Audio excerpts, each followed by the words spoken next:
አሜሪካ ለበርካታ ሀገራት የግሪን ካርድ ቪዛ ሂደትን አግዳለች። አሜሪካ እንግዲህ በተሰማው ዜና ከመሸ በርካታ የዜና ምንጮችም ይህንን ጉዳይ አጋርተውታል። ለበርካታ ሀገራት ይህ ዜና ጥሩ ላይሆን ይችላል ወይም ጥሩ አይደለም። በተለይ ኢትዮጵያ እዚህ ውስጥ አለችበት ወይስ የኢትዮጵያ ጉዳይስ ምን ይመስላል? በርካታ ሀገራትን አሜሪካም የቪዛ ካርድ ወይም ደግሞ የግሪን ካርድ ቪዛ ሂደትን አግዳለች። አሜሪካ ካገደቻቸው 75 ሀገራት ውስጥ ኢትዮጵያ አለችበት ወይ? ይህን ጉዳይ በዝርዝር እንመለከተዋለን። ሰላም ጤና ይስጥልኝ። ይህ ዜና ፕላስ ነው። ውድ ቤተሰቦቻችን ለእናንተ ይህ መረጃ ሰበር ነውና በሰበር ዜናነቱ ወደ እናንተ እናደርሷለን። በትኩሱ አዳዲስ መረጃዎች እንዲደርሷችሁ ቻናላችንን ላይክ፣ ሰብስክራይብ፣ ሼር በማድረግ ይህን ቪዲዮ ጀምሩት።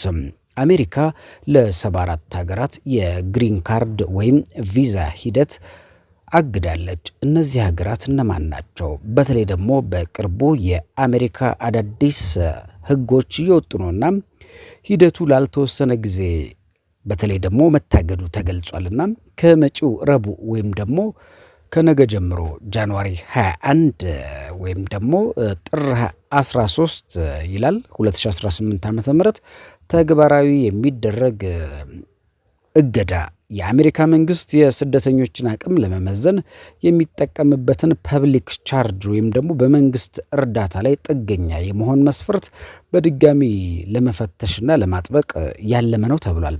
ታዲያ በዚህ በመንግስት ጥገኝነት ላይ ወይም ደግሞ ቀደም ሲል በተለያየ መንገድ ሲገለጽ ነበረም። ዶናልድ ትራምፕም በራሳቸው ገጽ ላይ ካወጧቸው በተለይ የአሜሪካን እጅግ በጣም በሚገርም ሁኔታ አሜሪካ ከዚህ በፊት በአሜሪካ መንግስት ጥገኛ የሆኑ ወይም ደግሞ ዌልፌር ተጠቃሚዎችን ይፋ አድርጋለች። በዚህ መሰረት ሶማሊያ አንደኛ ነበረች። ሌሎች ሀገራትም በደረጃ ሰንጠረዡ ተካተው ነበረና አሜሪካ በተለይ የጉዞ እገዳ ወይም ደግሞ የግሪን ካርድ ጉዞ እንኳን ማለት ከባድ ነው። ምናልባትም ያው ግሪን ካርድን ተያይዞ ሊመጣ የሚችል ጉዳይ ሊሆን ይችላል።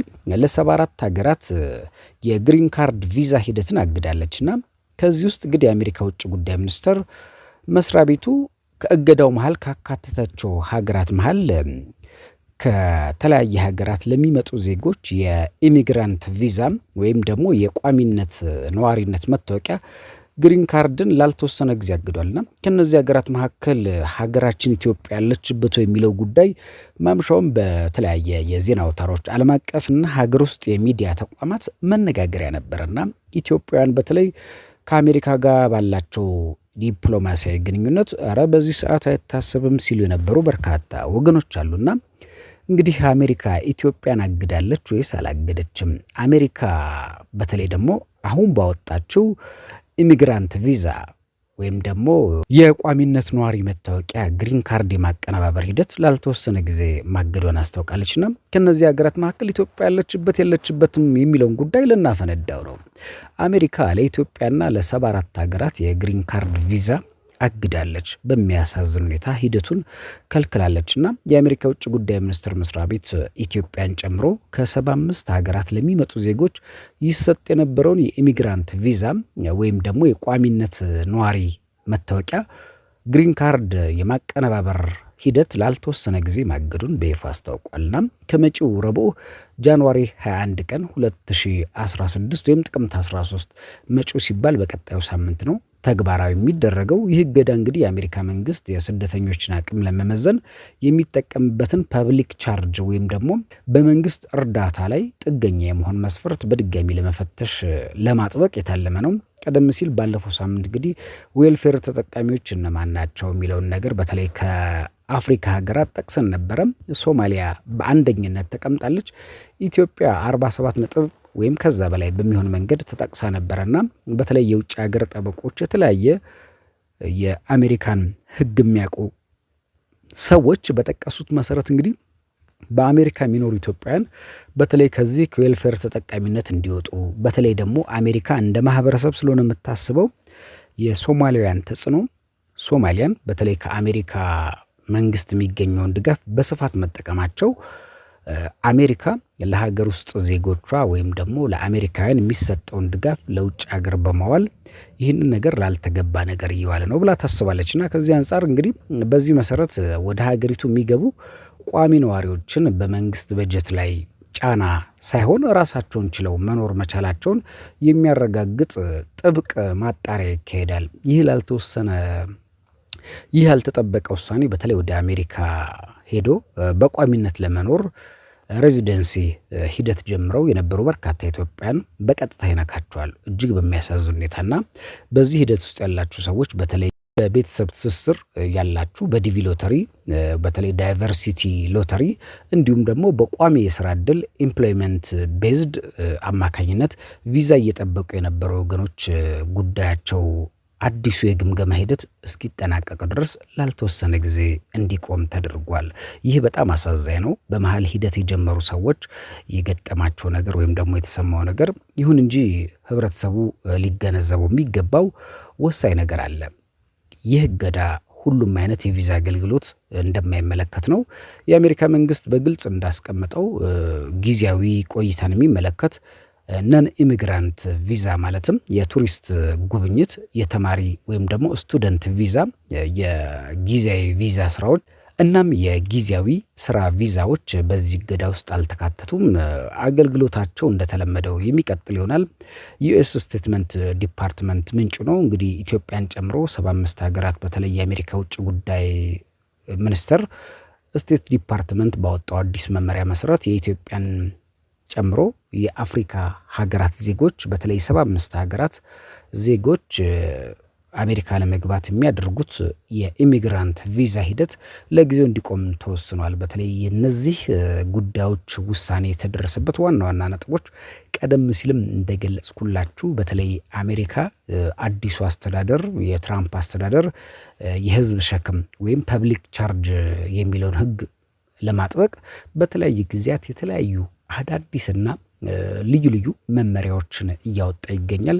ወደ አሜሪካ የሚገቡ ሰዎች በመንግስት እርዳታ ላይ ጥገኞች እንዳይሆኑ ለማረጋገጥ ዳግም ፍተሻ ለማድረግ ያለመ ነውና ኢትዮጵያን የሚመለከተው ክፍል ደግሞ በተለየ ሁኔታ ኢትዮጵያ በዚህ ዝርዝር ውስጥ ከተካተቱ ሀገራት አንዷ ስትሆን በተለይ ደግሞ ለቋሚ መኖሪያነት ግሪን ካርድ የሚያመለክቱ ዜጎች በኢትዮጵያን ጉዳይ ላይ እንዲዘገይ ተደርጓል። አሁን በርካታ የመረጃ ምንጮች እንደሚያሳዩት ከሆነ በርካቶቹ እንዲዘገይ ተደርጓል ይላሉ። በርካቶቹ ደግሞ ኢትዮጵያም ከዚህ ውስጥ ተካታለች ነው የሚሉትና ቲፒኤስ እና ዲቪ ከአሜሪካ የሚመጡ መረጃዎች እንደሚያመለክቱት ከሆነ ለኢትዮጵያውያን ተሰጥቶ የነበረው ጊዜያዊ የጥበቃ ፍቃድ ቲፒኤስ እስከ የካቲት 6 ወይም እስከ ዛሬ ድረስ 2018 ፌብሩዋሪ 13 2026 እንዲያበቃ የተወሰነ ሲሆን እንግዲህ የዲቪ ቪዛ አሰጣጥም ከፍተኛ ገደቦች ተጥለውበታል። እንግዲህ የማይመለከታቸው ይህ እገዳ የማይመለከታቸው አሉ። ዲፕሎማቶች፣ ቀድሞ ቪዛ ያላቸውና ለተወሰኑ የስፖርት ውድድሮች እንደ 2026ቱ የዓለም ዋንጫ የሚሄዱ ሰዎችን ላያካትት ይችላል። በቅርቡ እንግዲህ በርካታ ኢትዮጵያን ስፖርተኞች እንደተከለከሉ በተለያየ መንገድ ሲገለጽ ነበርና ምን መደረግ አለበት የሚለው ጉዳይ ደግሞ እጅግ በጣም በብዙዎች ዘንድ አሳሳቢና ለዚህ ጉዳይ መፍትሄ የሚፈልግ ነገር ነው። ስለዚህ ለዚህ ጉዳይ ደግሞ በርካታ ኢትዮጵያውያን መፍትሄ እንዴት እንደሚያገኙ እኛ በዚህ የመረጃ ሰዓታችን እንጠቁማለን። በአሁኑ ወቅት እንግዲህ በቪዛ ሂደት ላይ ያሉ ወይም ደግሞ የቃለ መጠይቅ ቀጠሮ ያላቸው ሰዎች የአሜሪካ ኤምባሲ የሚሰጠውን መረጃ በቅርበት መከታተል ይኖርባቸዋል።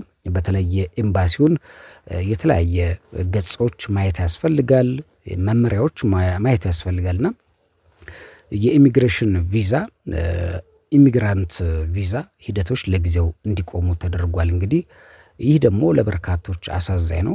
በተለይ ደግሞ እንግዲህ በኢኮኖሚ ራሳቸውን ያልቻሉ ስደተኞች ወይም ደግሞ የመንግስት እርዳታ ፈላጊ ሊሆኑ ይችላሉ ተብሎ የሚታመኑ ሰዎች ላይ በብዛት ይሄ ነገር ተግባራዊ ይሆናል። እነዚህ ደግሞ እነማን ናቸው ሲባል እነማንን ያካትታል ሲባል ኢትዮጵያን ጨምሮ ሶማሊያ፣ ናይጄሪያ፣ ግብፅ፣ አፍጋኒስታን፣ ሩሲያ፣ ብራዚል፣ ታይላንድ እና ሌሎች 75 ሀገራት አሉበት።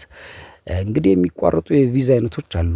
እነዚህ የተለዩ ናቸው በራሳቸው። በተለይ የዲቪ ሎተሪ፣ የቤተሰብ ጥሪ፣ ሌላው ደግሞ ቋሚ ነዋሪነት የሚጠይቁ ቪዛዎች በሙሉ ይቆማሉ። የማይመለከታቸው አሉ። እነዚህም ለጉብኝት፣ ለትምህርት፣ በተለይ ደግሞ ጊዜያዊ ቪዛዎች ነን ኢሚግራንት ቪዛ ይህ እገዳ በአሁኑ ወቅት አይመለከታቸውም። እንግዲህ ሁኔታው እስከ መቼ ይቀጥላል የሚለው ነገር እስካሁን ድረስ ቁርጥ ያለ ነገር አልታወቀም። የአሜሪካ ውጭ ጉዳይ ሚኒስትር የራሱ አሰራር አለው፣ የሚገመግምበት መንገድ አለው።